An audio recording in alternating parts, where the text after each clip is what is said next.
3 जानेवारी 1831चा जन्म, नायगावची शान, खंडोजी व लक्ष्मीबाई नेवशे पाटलांची मुलगी म्हणजे संस्काराची खाण. महात्मा ज्योतिराव फुले यांनी शिक्षणाची मशाल पेटवली आणि त्या मशालीतून जन्म घेतला एका भारताच्या पहिल्या शिक्षिकाने. 3 जानेवारी 1831 ही तारीख इतिहासात उमटलेली केवळ तारीख नाही, केवळ दिवस नाही, तर हा दिवस म्हणजे स्त्रीमुक्तीचा सूर्योदय होता. या दिवशी एक साधारण स्त्रीने जन्म घेतला नाही, तर या दिवशी हजारो वर्षाच्या अंधारावर प्रकाशाची मशाल पेटवणाऱ्या क्रांतीज्योती सावित्रीबाई फुलेंनी जन्म घेतला. ज्या काळात स्त्रींनी शिक्षण घेणे पाप समजले जाईल, त्या काळात त्यांनी स्त्रियांच्या हातामध्ये पुस्तक दिलं. ज्या काळामध्ये स्त्रियांना बाहेर पडणं म्हणजे धर्म बुडवला अशी संकल्पना होती, त्या काळात त्यांनी स्त्रियांसाठी ज्ञानाची दरवाजे उघडले.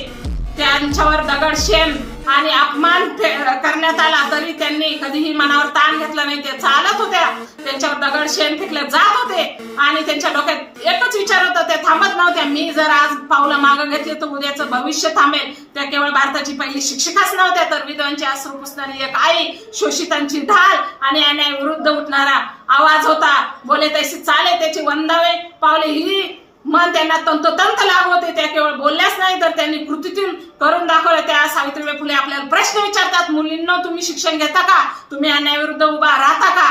मुलींनो लक्षात ठेवा, तुमच्या शिक्षणामागे का क्रांतीज्योती सावित्रीबाई फुलेंचा खूप मोठा संघर्ष आहे. तुमच्या यशाच्या मागे त्यांच्या जखमांचा इतिहास आहे. 3 जानेवारी 1831 हा दिवस केवळ जयंतीचा नाही, तर एक संकल्पाचा दिवस आहे. चला तर मग आपण संकल्प करूया. क्रांतीज्योतिबाई सावित्रीबाई फुलेंची शिक्षण मशाल पेटूया, तिला विझवून देऊ नका.